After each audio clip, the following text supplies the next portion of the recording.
Putain les couilles, ça y est, c'est le grand jour. Attends-moi Narvalo, attends-moi. Il est déjà parti ce con. Ah, il me l'a laissé. Ma couille, j'ai un livreur. Il est ouf. Il me laisse pas, je sais pas à quoi il ressemble à chaque fois, il vient, il passe, il me jette le colis, c'est rare que les fois que j'arrive à voir sa tête. Mais bon, on s'en bat les couilles. Ce qui compte, c'est ce qu'il y a dedans. On va se regarder ça ensemble, ça va bien se passer. Bon, on a commencé cette vidéo de manière un petit peu brutale. Je t'explique. Ça fait un petit moment que j'attends ce colis, parce que l'arrivée de ce colis, ça veut dire le lancement, oui, encore une fois, d'un nouveau projet. Il y a un an, on sortait une vidéo où je vous parlais de ma 50, de la préparation d'époque, tout ça. Bon, ça me fait bizarre de dire ça, j'aurais jamais cru, mais cette vidéo, c'est la vidéo qui a le mieux marché jusqu'à présent sur la chaîne. C'est pas une vidéo de Barnet ou de Golf ou de Mustang qui a le mieux marché jusqu'à maintenant, c'est une putain de vidéo sur l'histoire de ma 50 d'il y a 15 ans, ma couille. Et il y a quelques semaines, j'ai reçu un message d'une entreprise que je connais très bien, l'entreprise de la passion de la mécanique de temps, l'entreprise où j'ai passé mes payes complètes d'arpète à l'époque il y a une quinzaine d'années, Maxi Scoot. En fait, ils ont vraiment kiffé la vidéo parce que je pense qu'en fait, ils ont reconnu aussi les prépas d'époque, c'était le lancement de leur magasin. Petit moment nostalgie, donc on est rentré, j'aurais répondu, on est rentré en contact, on a sympathisé, et ils m'ont dit, ma couille, est-ce que tu n'aurais pas un autre projet en cours à part ta DT? Bah si, je suis un collectionneur, il y a des choses que j'aime pas m'en séparer. Regarde la ZZ, 16 ans que je me la coltine. 18 ans mon gars, ça va pas la tête ou pas? Donc vu que j'ai une âme de collectionneur, j'ai gardé ma vieille 103 MVL d'époque. Je m'étais tout le temps dit, à 40 ans, c'est l'occasion de refaire un tournoi de billettes. Donc là, j'ai de la marque. Pourquoi tu rigoles, ZZ? Comme ça, je t'emmènerai sur le porte-bagages comme à l'époque. Tu m'y vois venir, grâce à Maxi Scoot, ça va être possible. Sans le savoir, on vient de s'engager que je t'emmène faire un tour de billettes sur le porte-bagages. Donc, on va se faire une petite sortie de grange dans cette vidéo. Mais avant tout, j'aurais bien fait la sortie de grange avant, mais en fait, j'attendais de recevoir ce colis. On va déjà regarder ce que j'ai sélectionné. C'est parti. Pour une 103, qu'est-ce qu'il faut? La base des bases. Un garde-boue arrière chromé. Voilà, donc on va commencer avec ça. Ah putain. Oh putain. Mais si ZZ, guette. Viens voir, mais presque. Bon, il y en a ça là. Il y en a, ils savent ce que c'est. Petit allumage MVT, les gars. Petit allumage rotor interne. Pouah, ça va être beau, ça va être beau. Bon, on continue. Pour d'échappement Doppler, cartouche carbone. Bah, qu'est-ce qu'il y a, ZZ? C'est du bon matériel quand même. Vernis, alors je l'ai pris en finition comme ça. Acier, soudure apparente, vernis. Voilà, un peu comme à l'ancienne. Maintenant, ils font des pots chromés et compagnie. Mais moi, je voulais vraiment que ce soit à la sauce old school. Un incontournable aussi. Garde-boue. Le garde-boue avant F1. Alors, je l'ai pas pris en chromé à l'époque, j'en avais un chromé, mais pour le projet qu'on va faire, je le voulais blanc. Ah, oui, parce qu'on va faire un projet performant aussi, ma couille. La courroie qui va avec. Ah, à cette époque-là, en fait, ma 103, vous verrez, j'ai un variateur Poligny dessus. Et en fait, le variateur qui me faisait rêver, c'était celui-là. Tu viens régler tes maslottes. Vous verrez, je vous expliquerai après au montage. Tu viens régler tes... Allez, sors de là. Tu viens régler ton poids. En fait, tu viens mettre les poids. C'est fixable, ça se fixe à l'extérieur, donc en fait tu peux venir régler ta mobilette vachement plus rapidement, t'es pas obligé de tout redémonter et compagnie. Donc là c'est fourni avec les petits trucs qui vont avec les petits contrepoids et c'est trop bien. Le petit pot là il est magnifique, le petit pot Doppler, le petit allumage MVT, j'ai vraiment hâte de le monter. J'ai jamais vu une 103 avec un allumage comme ça, voir comment que ça roule. Ça c'est le Vario qui me faisait rêver quand j'étais gamin. Enfin voilà, là on a vraiment beaucoup de pièces, c'est pas fini, hein, il en manque encore beaucoup, mais on a vraiment beaucoup de pièces pour commencer le remontage. Il y aura bientôt un deuxième unboxing. Un grand merci à Maxi Scoot pour toutes ces pièces. Grâce à eux, on va pouvoir faire encore une fois de plus un petit projet de qualité bibiche. Enfin voilà, ça va être beau. Maintenant, on va direction la grange. Ma vieille 103 MBL, ma couille.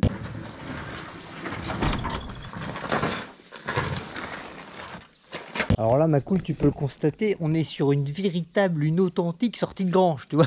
La dernière fois qu'elle était sortie, qu'elle a vu le soleil, à part pour mon déménagement, ouais, c'est ça, il y a une dizaine d'années, quand mon ami Bruno, la couillasse Speed Monster Car Club, a perdu le permis, qui m'a dit, ma couille, t'aurais pas un truc à me prêter pour pouvoir me déplacer?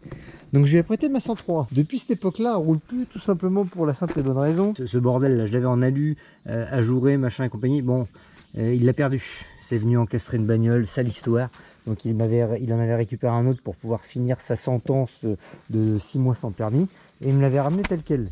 Dessus, j'avais un peu Ninja G2. Et bon, bah comme tu peux voir, bon, elle a subi toutes ces années sans pouvoir rouler. Faut savoir, ma 103, je l'ai eu avant ma DT. Toi, c'était ma première, mon premier déplaçoir pour aller voir les potes le week-end et le mercredi après-midi. Tu vois, j'ai grave kiffé, j'ai passé grave de bons moments avec. Bon, par contre, elle tombait régulièrement en panne. C'est pour ça qu'après, je suis passé à la DT. On m'a offert une DT, mais je l'ai toujours gardée. Et quand la DT tombait en panne ou quand je changeais de kit ou quoi, je la reprenais. Elle me servait toujours. Quand on l'a acheté, elle n'était pas du tout comme ça. En fait, je suis parti dans un tuning sauvage. J'ai mis une fourche berre chromée. Ça, je m'étais saigné pour me la payer. Ça coûtait super cher pour justement pouvoir passer en guidon style VTT. Là aussi, c'est pareil. On avait fait les sauvages. J'avais mis un intérieur de bulle Acerbi avec des halogènes verts pour être en raccord avec la déco. Ma couille peinture verte, c'est mon grand-père qui me l'avait fait. Parce que quand je l'ai eu, j'attaquais juste l'apprentissage. J'étais pas encore apte à peindre et je savais pas peindre.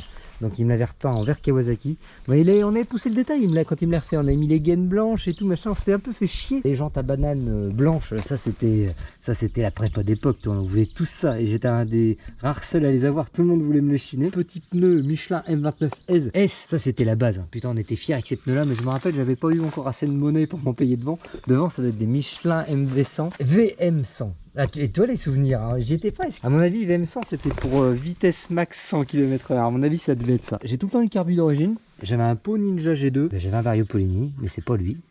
Là, on est sur un Vario d'origine. Je sais pas où il est passé ce variateur. Une pièce qui nous intéresse beaucoup, c'est le cylindre piston. Parce que le cylindre piston, ça, on va le garder. En fait, faut savoir, j'ai tout le temps eu une âme de bricoleur, de chercheur en performance. Tu vois, j'étais un mec du tuning. Voilà, fallait tout le temps que ça soit plus beau et que ça aille plus vite. Il y avait un petit magasin vers chez moi, ça s'appelait Guy Ploquin. C'était une concession Peugeot. Bah, ils vendaient un petit peu de pièces performance parce que bah, c'était le début de Maxi Scoot, tous ces sites de vente de pièces en ligne. Toi, c'était vraiment juste au moment que ça commence à se développer. Donc on allait encore dans des magasins comme ça acheter nos pièces. Je me pointe, je dis bonjour monsieur, est-ce que vous auriez un cylindre piston de Bidalo pour 103 s'il vous plaît? Donc il m'en sort un, je regarde les transferts. J'ai dit, est-ce que vous auriez aussi un cylindre piston pour Peugeot Fox? Il me regarde, il me dit, oui. Je regarde les transferts. Je lui dis, bah je vais prendre celui-là. Et là, le gars, je m'en souviendrai toute ma vie, il m'a dit, toi, mon petit, tu sais regarder où il faut. Tu m'étonnes, les transferts du Peugeot Fox, du 5 pistons de Peugeot Fox, sont beaucoup plus gros que ceux de la pièce soi-disant performante, la pièce du 5 pistons Bidalo. Donc mon choix, il a été vite fait. En plus, en sachant que celui-là, il était à 49 € de souvenir, cylindre, piston, et que le Bidalo, il était à 120 et des patates, tu comprendras ma couille que, voilà, j'ai pas traîné et j'ai su quoi prendre au bon moment. J'y pense, sans vous faire un cours de mécanique. En fait, les transferts, sur ce type de moteur là, tu vois, tu as la carburation qui est aspirée par là et après en gros grossièrement ça va dans le bas moteur mais ça retourne là-dedans. Les transferts, c'est là où le flux air essence vient se mettre dans la chambre de combustion, là où il y a le piston qui monte et qui descend.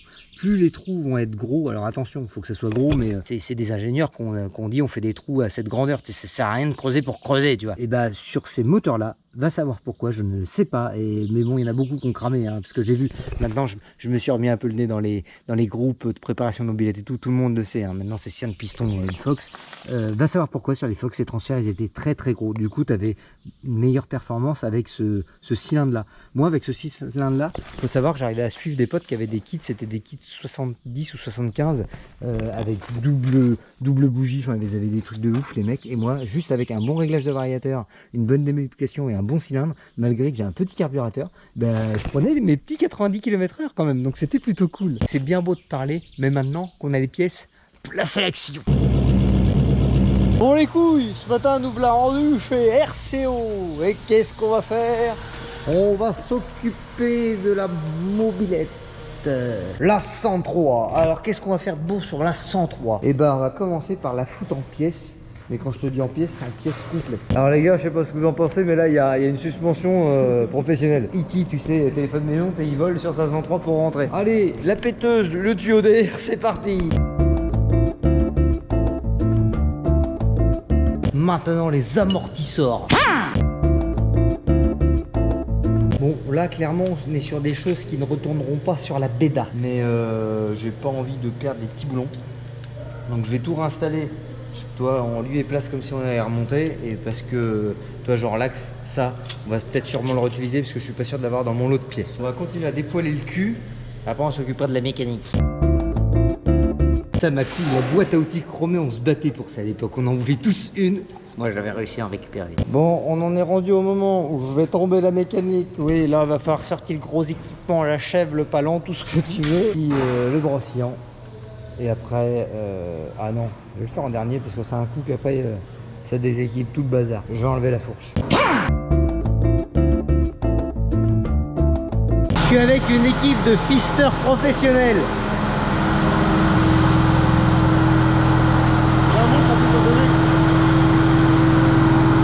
Ah, ça bosse sur le VR6. Impeccable. On attaque la phase mécanique, ça va être rapide. On en est rendu à enlever brossian et le moulin. Bon, ça tient par la simple et seule même vis. Si tu veux, on va s'y mettre les deux, ça va pas blaguer. Ouais, c'est bon. Ah bah oui, il y a tout le faisceau qui a pas été... C'est à cause de ça que la VR6 ça prend du retard. Oui. Ce matin, je suis parti promener mon moteur de mobilette. Et tu tires ou tu pointes? Quand j'avais presque ton âge, non, quand j'avais 14 ans, j'ai commencé avec ça, ouais. Et tu l'as gardé depuis? Ah bah, j'ai tout le temps gardé, j'ai jamais vendu. Je suis un sentimental, moi. Ça va pas la tête? Pour ça, la toile était rouge. On va la remettre un peu dans l'esprit d'antan, tu vois. J'avais trippé, je la voulais vert Kawasaki. Là, j'ai changé d'avis. Je suis parti faire un tour de 103 ce matin. Allez, direction la palette Nuts Motors. Bon, les couilles. Voilà ce qui reste de la 103. Là, c'est le modèle light. Mais en réalité, bah, c'est tout ce qu'on va garder. Tout le reste, ça va être remplacé. À part le moteur qui est pas sur la palette parce qu'il n'y a pas encore lieu d'être là. Mais voilà, grossièrement, c'est tout ce qui va rester de la 103 d'avant. Tout le reste, on va remonter du neuf. Bon, et puis tant qu'on est là, la palette Nuts Motors, on en est où du VR6? Ça Ouais, progresse. on est là, petit à petit. Hein. Eh putain, quand tu vois le truc que je t'ai ramené, quand on voit le truc après. Alors je joue un speed pour ceux qui pourraient se poser la question. On va en mettre des neufs bien sûr, mais en fait ton procédé là, le vapor blasting, Le vapor blasting. j'y arriverai jamais. Ouais. Et ben en fait ça abîme pas les joints. En fait, ça abîme rien du tout. On peut se permettre de nettoyer les surfaces Ouais, c'est délicates, les plans de joints et tout, ça fait pas. C'est de la couler. vapeur d'eau quoi. Mais avec du plastique aussi, on ouais, peut. ouais. Non bah c'est cool. Ouais. Bon bah moi je vais y aller. Parce que vous avez encore du taf à me faire. Et puis je voudrais pas vous mettre en retard. Ça Non, serait mais dommage. non. Parce qu'après les couilles vont dire RCO, il se traîne à cause de la couille, il est bloqué dans les projets. C'est pas qu'il se dit, c'est la vérité. Non, peut-être pas. Bon les couilles, je m'excuse. La transition risque d'être violente. Je me reviens de chez RCO. Bon, il s'est passé quelques jours. Ils ont bossé chez RCO. Voilà, la 103 de la couille est décapée. Bon, alors, tu peux remarquer qu'elle n'est pas décapée partout, mais c'est voulu. En fait, à l'époque, j'avais lissé ça. Alors, c'est du mastic qui date, que j'ai posé il y a 15 ans. Hein. Derrière, il y a des attaches qui servaient à fixer une plaque, mais moi je voulais vraiment que mon cadre soit lisse. Bon, à l'époque, la mode c'était d'essayer de rajeunir sa mobilette. Donc les plus récentes, elles avaient une plaque autocollante, et les plus vieilles, en fait, elles avaient des inserts où tu venais boulonner une plaque chromée. Moi, je voulais la rendre un petit peu plus moderne, et en fait, même sans suivre une mode, je trouve ça plus joli en fait quand c'est lisse et que tu as soit une plaque de coller, soit rien du tout. Les gars, sablez-la moi, mais laissez-moi les mastiques, ça me ferait chier de tout les refaire parce que dessous de toute façon c'est pas rouillé. La mobilette de toute façon n'était pas rouillée, elle a tout le temps dormi à l'abri, voilà. Là je l'ai sablé, bon parce que ça faisait plaisir de repartir à zéro. Ça les occupe chez RCO. On va commencer par faire un petit coup d'après époxy, après on reponcera l'époxy. On mettra un après garnissant, on poncera l'après garnissant, et puis après on fera de la peinture, voilà. Mais d'abord, je vais me jeter mon petit café. Bon, maintenant que je me suis graissé le toboggan, direction l'après. Voilà, petite préparation d'après époxy. Il est tout le temps très pâteux, tu as tout le temps intérêt à bien le brasser. Mais quand tu fais du sablage, c'est tout le temps important. Avant quoi que ce soit, c'est direct, ça sort de sablage. Coup d'après époxy. C'est pas l'après qui donne la finition, mais c'est celui qui va venir te protéger dans le temps de la rouille. Après, hein, je leur dis, les prêts époxy, c'est pas un produit miracle. Hein. C'est quand même moins costaud qu'une cataforèse. Une cataforèse, c'est les voitures en fait, ou les éléments d'acier, souvent quand c'est neuf, c'est plongé dans un bain. C'est ça que quand tu achètes une aile ou un capot neuf, c'est noir. La pièce elle est toute noire. C'est parce qu'elle a reçu un traitement, c'est un bain. Là, l'après époxy, c'est bien pour venir en fait compenser la perte de ce traitement une fois que tu fais du sablage ou que c'est trop rouillé. Bon, le 4203 c'était de la branlette, hein, il n'était pas rouillé. Mais bon, voilà, je voulais faire ça bien, le sabler, repartir de zéro et puis vous refaire voir un peu les étapes de ce qui se passe un peu en carrosserie. Donc là, ça y est, on retrouve... Ah non, il est encore un peu pâteux, mais il va pas tarder à être mal. Voilà, on va bientôt pouvoir le durcir. Voilà, alors, dilution 2 pour 1.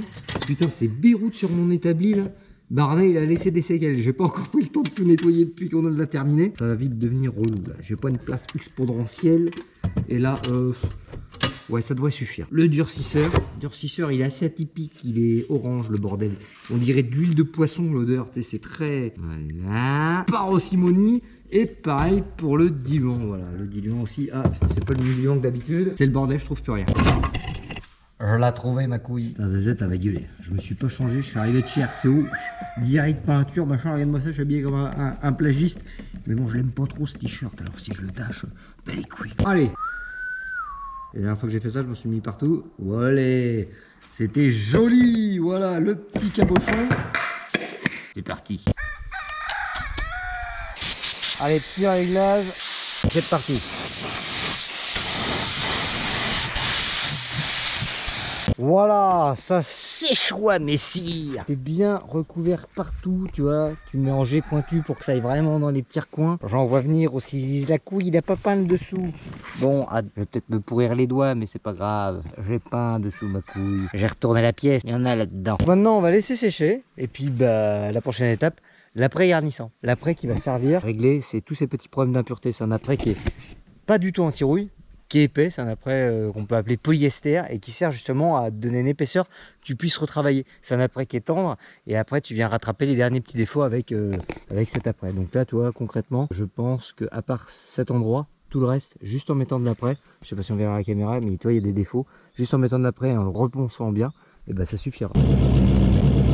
Bon les couilles, le lendemain, je pense que le cadre doit être sec.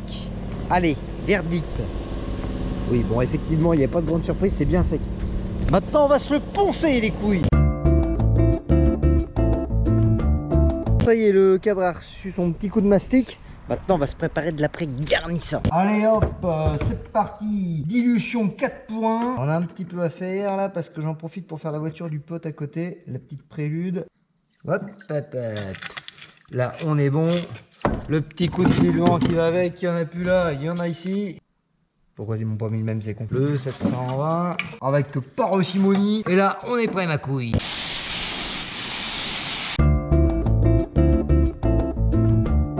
Comment je kiffe travailler de cette saison. Ça sèche à une vitesse quand tu mets de l'après. C'est incroyable. La petite prélude, c'est fait. Et le petit 4-203, c'est fait aussi. J'ai même commencé à le poncer. C'est vraiment un kiff de la retaper 703 parce que ça me change de mes projets qui sont tout le temps longs comme Barnet ou comme la préparation d'une voiture complète. Là, ça va vraiment très vite, donc tu as visuellement le résultat très rapidement. Et du coup, ça va me rappeler des bons moments de vie parce que ça, c'est des bons souvenirs de ces moments passés sur une 103 en principe, tu vois. Donc vraiment un grand merci. Grand merci à Maxi Scoot qui m'ont lancé dans ce projet en fait, parce qu'à la base c'était pas prévu du tout.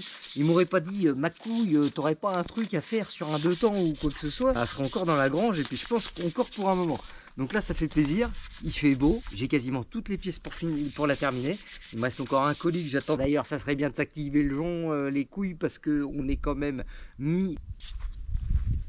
Parce que moi j'ai presque terminé. Là on arrive en remontage très vite. Parce que là je termine de poncer ça. T'envoies ça en barbouille, ça sèche, montage et... Bon en réalité c'est moi le casse-couille. J'aurais fait une première liste de ce qu'il me fallait pour refaire la 103. Puis je me suis rendu compte que ça serait bien s'il y en avait un peu plus. Je les ai pris un peu de cours, ils étaient pas prêts chez Maxi Scoot. J'ai le deuxième colis qui arrive et on va bientôt pouvoir se la terminer. Ça devrait bien se passer. Après aussi ce qui est bien avec ce genre de projet, tu peux faire vraiment un truc abouti. Parce que tu peux te permettre en vrai, bon c'est tout le temps un petit budget, mais en vrai retaper une 103 ça coûte pas des millions. Si t'as vraiment envie de te faire vraiment un truc abouti, pousser jusque bout, et bah en vrai une fois que tu as racheté une mobilette, après maintenant faut la trouver parce qu'il faut voir le nombre de fois qu'on m'a demandé de me l'acheter ces dernières années. J'ai tout le temps dit non, mais plus ça allait dans le temps, plus les propositions elles étaient élevées, tu vois. Et là maintenant ouais ça devient vraiment compliqué je pense d'en trouver une. Mais quand tu arrives à en trouver une, en vrai, alors là j'étais dans l'excès parce qu'ils m'ont dit Maxi Scoot c'est open bar, fais-toi plaisir, la couille, prends tout ce que tu as besoin. D'où la deuxième commande. Mais en vrai, si tu veux vraiment te refaire une 103 vraiment top, mais c'est sans partir dans des délires d'allumage à rotor interne et des gros carbus, des machins. En vrai, moi j'avais regardé pour repartir avec des roulements neufs partout, des poignées neuves, selles neuves, toutes les gaines, les câbles, tous les trucs qui font chier, qui démarrent mal. Un pédalier, une chaîne neuve, un vario, une couronne, une chaîne, quand même de quoi la refaire quand même pas mal. En gros, tu consacres 600 € et t'as moyen vraiment de te remonter une belle bédasse. Faudra retrouver le cadre et puis faire la peinture.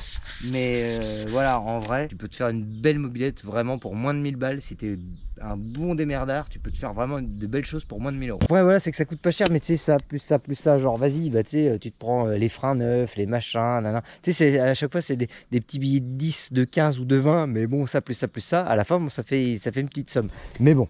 Voilà, enfin bref, nous ça y est, le cadre il est quasiment terminé, j'ai plus qu'à reponcer le dessous et on va pouvoir se l'envoyer, ça fait plaisir. Zazette vient pour faire son petit marché, c'est pour une dégustation? Ah, elle est belle. C'est quoi? C'est quoi? C'est quoi? Je sais pas. C'est un concombre. Ah, il est T'as cru énorme. que c'était une courgette? Bon alors comment on va la peindre cette béda? Comme Barnet, comme ça te laisse le choix du coloris au final. Allez, c'est parti. Alors, qu'est-ce que j'ai choisi comme teinte? Du rouge ma couille, du rouge. Je te garantis, on est sur quelque chose de qualitatif, ma couille. J'ai de voir un peu comment va être belle ma petite 103 là, le plaisir, même le coq il en est content. Je suis vraiment content, elle va vraiment être belle. T'as bien vu, j'ai choisi un rouge un peu pour me rappeler comment elle était à l'époque. C'était pas ce rouge là, mais là du coup bon voilà, c'est la version moderne, voilà. Petit rappel aussi avec le coloris de Barnet. Ça fait vachement plus orange, mais c'est le soleil. En vrai, c'est vraiment rouge. Ça va bien se tendre, on va avoir un beau rendu. Ça fait plaisir. Maintenant que le cadre sèche, on va s'attaquer à une des pièces importantes de ce projet. Les jantes à banane, ma couille. Alors ça je te garantis, c'est le genre de pièce. T'en avais à l'époque, t'étais content. Même au jour d'aujourd'hui. Il y en a qui se rappellent que j'avais ça sur ma mobilette. Et de temps en temps, on me demande, ma couille, tes jantes à banane, tu les vends pas? C'est comme la 103. Bon, par contre, tu peux voir, elles sont dans un sale état. Alors là, on va passer au ponçage. Ça me casse les couilles. Je vais encore mettre 1000 ans, il y a la peinture qui se barre. C'est une putain de tannée à poncer cette forme de jante. Je me demande si ça serait quand même pas plus sérieux si on les confiait à RCO pour les sabler. Attends, Zazette. Ouais, couille, t'es encore à l'atelier ou pas? Là j'y vais là. Ah, je vais passer te voir, j'ai oublié un truc. Vas-y. À tout à l'heure. J'ai oublié de t'emmener mes jantes, ma couille.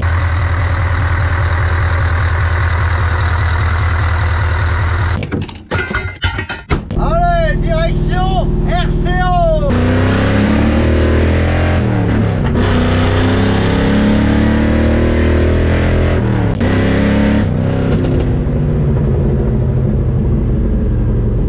Là, ma couille, c'est la guerre, c'est le cas de le dire. Là, t'es pas prêt, tu vas voir ce qui se passe. Allez, vas-y, fais-le. Allez, viens, j'ai un truc à te montrer, ma couille. Du coup, je me disais qu'avec des jantes sablées, ça serait quand même vachement mieux. Tiens, Ah. je te les ramène. Ouais. Voilà, merci. T'en as eu marre? T'as pas eu le temps? Oui, j'en ai eu marre, très marre. Comment ça se passe, maître Fister? Oh là là, Ça part mal? c'est du costaud. Ah merde. Bon bah écoute ma couille, on va te laisser parce que t'as du boulot. Fais ça vite parce que les couilles attendent. Voilà, on est rendu. Guette voir le petit bolide de ma couille, le plaisir à chaque fois de faire de la livraison de pièces avec ce matériel là. J'espère que ce petit épisode t'a plu. Bon, très prochainement la suite, hein. Une fois que le décapeur, là, il aura fini de décaper mes roues là. 30 ans, ils mettent chez RCO là-bas. Là. C'est pas croyable, comment que tu veux qu'on y arrive avec des mecs pareils? Non, un grand merci à eux pour le décapage du cadre de la 103 ainsi que les roupettes, voilà. Et aussi un grand merci à Maxi Scoot qui a permis ce petit épisode, voilà, petit épisode sponsorisé, série d'épisodes avec tout ce qui va arriver là, on va être sur quelque chose de digne et de qualitatif. Non, je pense vraiment que ça va être beau, je pense que ça va raviver la flamme des jeunes trentenaires comme moi qui ont passé de belles années sur ces petits engins, tu vois, c'était l'évasion, c'était la balade, tu vois, c'était le petit pot, là, passage bas, là, le plaisir, ça, tu vois, c'était le début du tuning et de la préparation pour beaucoup. Revivre ça maintenant, franchement, ça me fait grave plaisir, et vivre ça avec vous, encore plus. Et puis je pense aux plus jeunes couilles aussi, qui se diraient, moi aussi, Maxi Scoot, moi aussi je dépense du fric là-dessus comme la couille. Bon, et sache que dès à présent, qu'il n'y a pas d'âge, voilà. Que tu sois jeune ou que tu sois plus ancien, maintenant, grâce à Maxi Scoot, je te propose le code promo NoteSpotter, c'est à 5% sur tout le site Maxi Scoot. T'as envie de te refaire une 103 ou une MBK51 comme moi, maintenant ils sont en train de développer une gamme justement de pièces pour pouvoir les restaurer. Et si tu as une 50 à boîte, tu vois, et que tu as envie de la préparer pour faire du run ou tout simplement aller bosser de manière efficace, va sur Maxi Scoot, il y a vraiment tout ce qu'il faut. Maintenant, il me reste à te dire à lundi prochain 19h pour un nouvel épisode. Pense à t'abonner, ma couille, c'est très important. Passe une bonne semaine. Ciao. J'ai entendu un écho, il y a eu un ciao réverbérant. C'est toi, capitaine. Ciao.